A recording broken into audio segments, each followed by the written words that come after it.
Құрметті ұстаздар, оқушылар, бүкіл қазаққа дала қоңырауын соғып, қазақ баласының білім нәрін алуына себепші болған ұлы ағартушы педагогымыз Ыбырай Алтынсариннің туғанына биыл 180 жыл толып отыр. Ыбырай қазақ даласына мектеп ашуы жайдан жай келе қойған жоқ. Ыбырайдың қажырлы еңбегі, төккен маңдай терінің арқасында қазақ даласында мектеп ашылып, тұңғыш дала қоңырауы сыңғырлады. Сол қоңырау сыңғырымен білім алған біз бүгінгі шәкірттеріміз. Ыбырай атамыздың бейнесін сахналық қойылым арқылы көрсетіп, аз болса да еңбегін бағаламақшымыз. Еліміздің тәуелсіздігінің 30 жылдық толу қарсаңындағы Ыбырай атамыз сияқты білімді, ертеңгі еліміздің тұтқасын ұстайтын жастарға Ыбырайдың еңбегін өнеге етпекпіз. Дамыған елдердің білімімен таныспай бекер жату таңсық екенін Ыбырай атамыз сол заманда айтып кеткен. Өнері, білімі бар елдермен тереземіз тең болу үшін бүгінгі жастарымыз білімді болу міндеті біз ұстаздарға жүктеліп отыр. Кішкене қойылымның өзінде Ыбырай еңбегін бағалайтын үлкен ой тастайды деп ойлаймыз.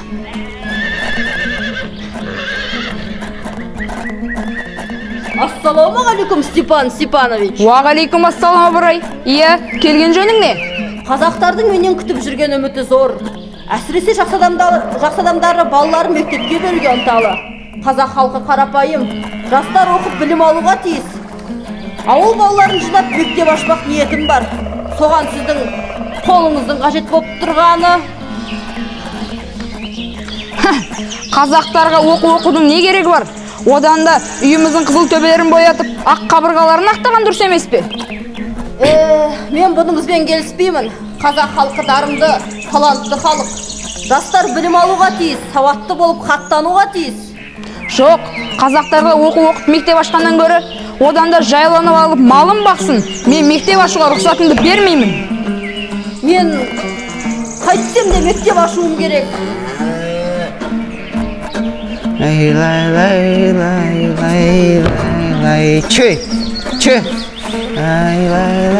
Ассалаумағалейкум, ақсақал. Уағалейкум ассалам. Амансың ба, Ыбырай? Аманмын, ақсақал, аман. Жай жүрсің бе? Үйді аралап оқуға бала жинап жүрген едім. Күзде қазақ мектебін ашпақ ниеттемін. Немереңізді айтып беріңіз, оқуға жазып қояйын. Қойшай, қайдағы оқу? Не пайдасы бар оның маған? Одан қойын бақсын, малын көбейтсін, жесе тамақ, кисе киімі бар. Оқуыңнан не пайда? Жоқ, бермеймін баламды. Ақсақал, қазақ жастары оқып білім алса, оның не сайып? Ақсақал, аман болыңыз, аман болыңыз. Бүгін күн суық қой дейм. Күзерте түсе ме кемпір? Иә, солай ғой дейм. Ассалаумағалейкум, ақсақал. Амансың ба, Ыбырай? Амансыз ба, апа? Күйлі қуаттысыз ба? Балқожаның немересі сен екенсің ғой? Келген жөніңді айт.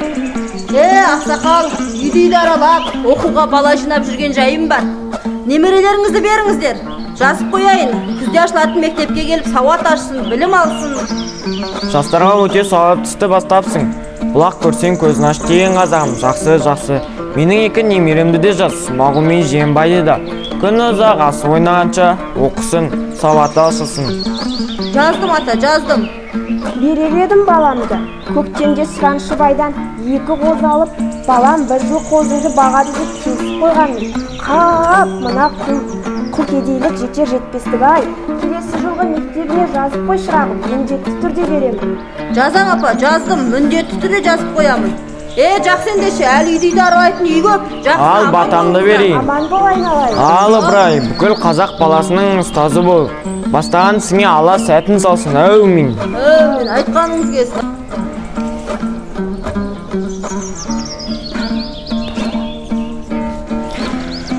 Аса қайырымды Николай Ильминский. Осы жылы, яғни 1864 жылы, январдың 8 күні менің көптен күткен ісім орнына келіп, мектеп ашылды. Оған 14 қазақ баласы кірді. Бәрі де жақсы, есті балалар. Мен балаларды оқытуға қойға шапқан аш қасқырдай өте қызу кірістім. Бұл балалар оқи білетін және орысша, татарша жаза білетін болды. Сәлемнен, Ыбырай Алтынсарин.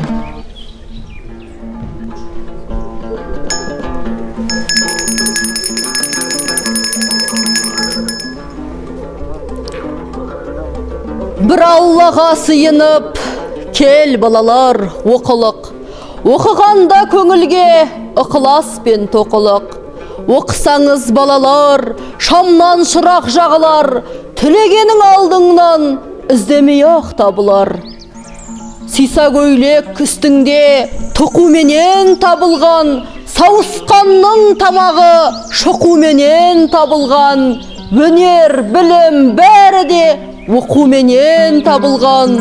Кел балалар оқылық, оқығанды көңілге ықыласпен тоқылық. Әлпеш деген атанаң қартаятын күн туар, қартайғанда жабығып малтаятын күн туар. Ата-анаң қартайса, тіреу болар бұл оқу, қартайғанда малтайса, сүйеу болар бұл оқу. Бір Аллаға сыйынып, кел балалар оқылық.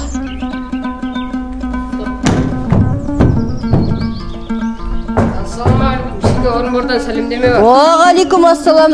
Жөн екен, үстелге қоя ғой.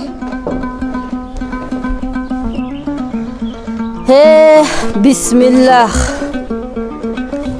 Мен бұл сәтті қаншама жыл күттім. Тұңғыш қазақ хрестоматиясы. Міне балалар, алдарыңа тұңғыш қазақ хрестоматиясын ұсынып отырмын. Іші толған білім, зейіндерің ашылсын.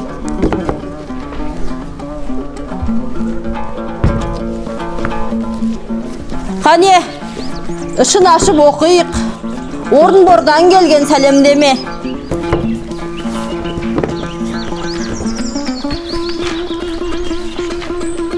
Ал балалар, кітаптың алғашқы мұқабасын ашыңдар. Осы уақытқа дейін үйреткен білімдерімді кітаптан оқиық. Қане, оқи ғой.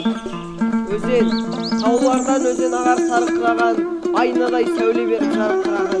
Жел соқса, ыстық соқса бір қалыпта, аралап тау мен тасты арқыраған. Көңіліңнің суын ішсең ашылады, денеңде бар дертіңді қашырады. Өксіген оттай жанып жануарлар, Бәрекелді, жарайсың. Қане, тағы кім оқиды? Оқи ғой, Күлиза. Мен бір үзінді оқиын, түлкі мен ешкі. Бір түлкі жүгіріп келе жатып, абайсызда бір терең апанға түсіп кетіпті. Шыға алмай тұрғанда су іздеп жүрген ешкі сол түлкіні кездестіріп, былай дейді: «Ей, түлкі батыр, не қылып тұрсың?» дейді. «Ой, не қыласың? Жаным жай тауып тұр. Қырда әрі сусап, әрі ыстықтап өліп едім. Мына апанның іші әрі салқын, әрі ішінде тұп-тұнық суы бар екен» депті. Мұны естіген ешкі, «Мен де салқындайын, әрі су ішейін» деп апанға секіріп кетіпті. Сөйтіп, ешкінің үстіне түлкі мініп, мүйізіне табанын тіреп, ырғып далаға өз жөнімен кете беріпті. Өтірікке алданба, басың бәлеге душар болар деген сөз осыдан екен. Бәрекелді. Бұдан шығар түйін қандай, қандай ғибрат алуға болады? Айта ғой. Өтірікке алданбау керек. Жарайсың. Тағы кім оқиды? Қане, келесі мұқабасын ашып танысайық. Оқи ғой. Оқығанның көңілі жарық, ақымақтың беті көне шарық. Түйедей бой бергенше түймедей ой берсін. Өнерлінің өнерлі өлмес, өнерсіз күн көрмес. Жақсы. Тағы кім оқиды балалар? Оқи ғой. Ашу дұшпан ақыл дос, ақылыңа ақыл қос. Сөздің көркі мақал, ектің көркі сақал. Жарайсыңдар. Мен осы сәтті қаншама күттім. Қазақ балалары дарынды ғой шіркін шеттерінен. Қане, тағы кім оқиды? мен бір мақал оқиыншы. Әрине, оқи ғой. Жақсының жақсылығын айт, нұр ытасын, жаманның жамандығын айт, құты қашсын. Ағасы бардың жағасы бар. Бәрекелді балалар. Қане, тағы кім оқиды? Оқи ғой. Адам бір сөйлегенде жылан, екінші сөйлегенде құлан, үшінші сөйлегенде адам. Жарайсыңдар. Қане, тағы не жазылыпты оқулықта? Тағы кім оқиды? Мен оқиыншы. Оқи ғой. Ал, мен жұмбақ жасырайын. Қатар-қатар тас қойдым, жирен атты бос қойдым.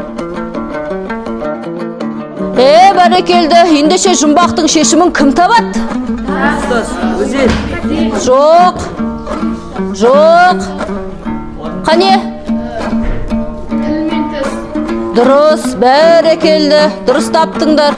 Қане, тағы не жазылыпты кітапта? Бар екен маңдайында жалғыз көзі, болады 90 түрлі айтқан сөзі. Үстіне ашамайын ертеп қойса, болады күнде жиын мұның өзі. Қане, бұл жұмбақтың шешімі қандай?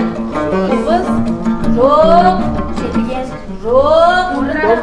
Бәрекелді. Ей, бұл қайсың? Бұл не шу? Ассаламағалейкум ақсан. Амансыз ба апа? Бұл не шу? Мына қыз оқимын деп қоймай қойды. Дұрыс, оқысын. Оқисың ба қызым? Иә, оқимын. Бәрекелді.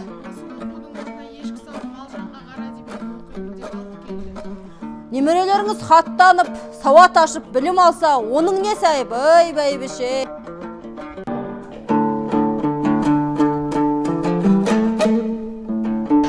Өнер білім бар жұрттар, тастан сарай салғызды.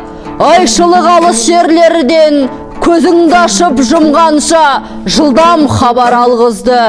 Біз де бекер жатпалық, осылармен қалыспай, жаңаспірім достарым қатарын кетті алысқай. Ұмтылыңыз қалыспай. Біз надан боп өсірдік, ектегі сақалды, өнер жігіт көркі деп ескермедік мақалды. Біз болмасақ сіз барсыз, үміт еткен достарым, сіздерге бердім батамды.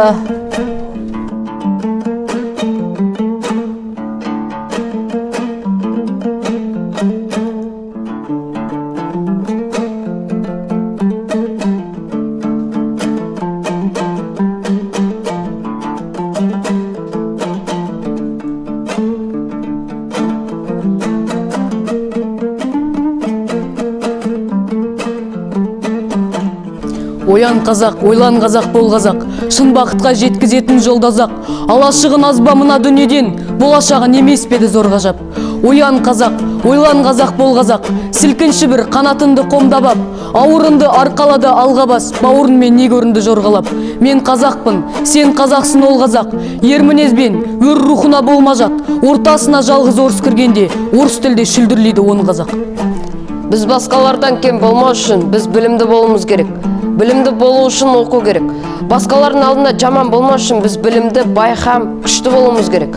Білімді болу үшін оқу керек. Бай болу үшін жақсы мамандық қажет. Күшті болу үшін бірлік қажет. Өнер білім бар жұрттар, Ыбырай Алтынсарин. Өнер білім бар жұрттар, тастан сарай салғызды. Айшылық алыс жерлерден көзіңді ашып жұмғанша жылдам хабар алғызды. Аты жоқ құр арбаны, мың шақырым жерлерге күн жарымда барғызды. Адамды құстай ұшырды, мал істейтін жұмысты отпен суға түсірді. Теңізде жүзді балықтай, дүниені кезді жалықпай, білгендерге осылар бәрі дағы анықтай, білмегенде танықтай, бізде бекер жатпалық, осыларға таныспай. Ат өнері білінбес, бәйгеге түсіп жарыспай.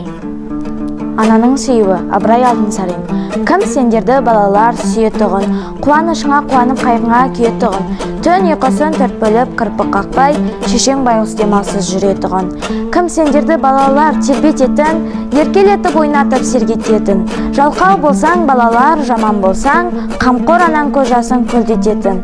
Кім сағынар сендерді шетке кетсе, ғылым іздеп тез қайтпай көпке кетсе. Ұмытпа, ең кемінде жұлдыз сайын хат жазып тұр төбесі көкке жетсін. Кім сендерді сағынар келгенше, құлындарын өз көзімен көргенше.